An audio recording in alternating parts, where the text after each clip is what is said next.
कान्हा जी की प्यारी सी एकादशी व्रत कथा सुनिए और please like and subscribe my channel and help us your support. Please like comments.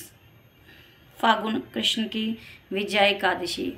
फागुन मास के कृष्ण पक्ष की एकादशी का शास्त्रोक्त नाम क्या है? विजया एकादशी। भगवान श्री राम ने लंका पर चढ़ाई करते समय रावण पर विजय प्राप्ति की कामना से इस एकादशी का व्रत किया था। सभी प्रकार से दुख दूर करके सभी कार्यों में विजय और सफलता प्रदायक इस विजय एकादशी को भगवान विष्णु का पूजन किया जाता है।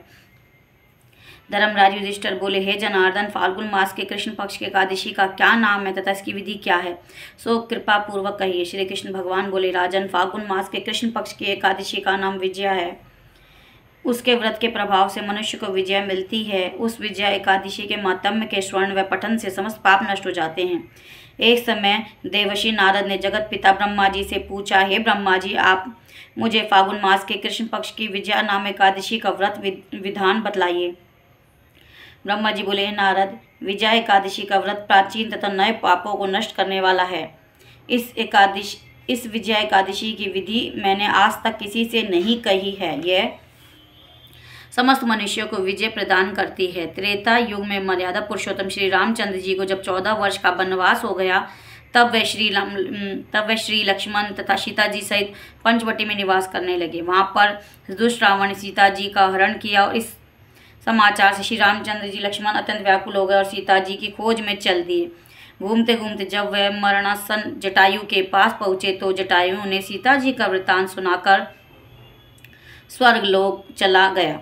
कुछ आगे जाकर उनकी सुग्रीव से मित्रता हुई और बाली का वध किया। हनुमान जी ने लंका में जाकर सीता जी का पता लगाया और उनसे श्री रामचंद्र जी अब सुग्रीव की मित्रता का वर्णन किया।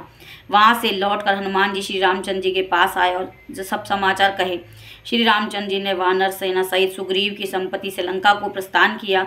जब श्री रामचंद्र जी समुद्र के किनारे पहुंचे, उन्होंने मगरमच्छ आदि से युक्त उस अगाध समुद्र को देखकर लक्ष्मण जी से कहा कि समुद्र को किस प्रकार पार कर सकेंगे।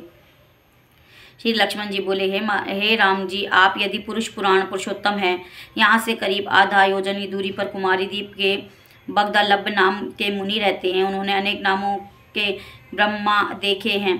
आप उनके पास जाकर उसका उपाय पूछे। लक्ष्मण जी के वचनों को सुन श्री रामचंद्र जी बगदालब्य ऋषि के पास गए और उनको प्रणाम करके बैठ गए। मुनि ने भी उनको मनुष्य का रूप धारण किए हुए पुरुष को पुरुषोत्तम समझा और उनसे पूछा, हे राम जी, आप कहाँ से पधारे हैं? श्री राम जी बोले, हे महर्षि, मैंने अपनी सेना सहित यहाँ से आया हूँ और राक्षसों को जीतने लंका जा रहा हूँ। अब कृपा कर समुद्र को पार करने का कोई उपाय बताइए, इसी के लिए मैं आपके पास आया हूँ। बगदालब्य ऋषि बोले, हे राम जी, मैं आपको एक उत्तम व्रत बताता हूँ। फागुन मास के कृष्ण पक्ष की विजया एकादशी का व्रत करने से समुद्र के अवश्य ही पार हो जाओगे, तुम्हारे विजय होगी। हे राम जी, इस व्रत की विधि यह, दशमी के दिन स्वर्ण, चांदी, तांबा, मिट्टी का एक कलश बनावे, उस घड़े को जल से भरकर तथा उस पर 5 पल्लव रखकर वेदिका पर स्थापित करें। उस कलश के नीचे 7 अनाज मिले हुए और ऊपर जौ रखें। ऊपर श्री नारायण भगवान की स्वर्ण प्रतिमा स्थापित करें।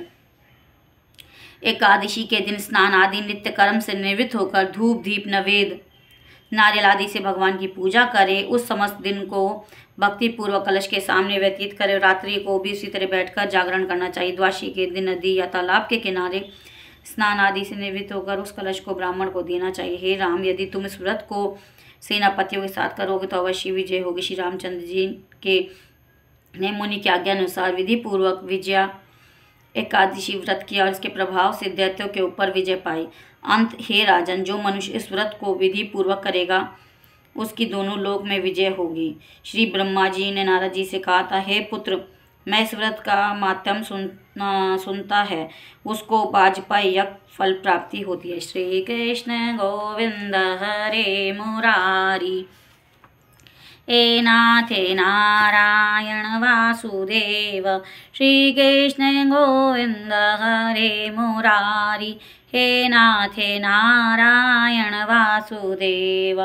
श्री कृष्ण गोविंद हरे मुरारी, हे नाथ नारायण वासुदेव। श्री कृष्ण गोविंद हरे मुरारी।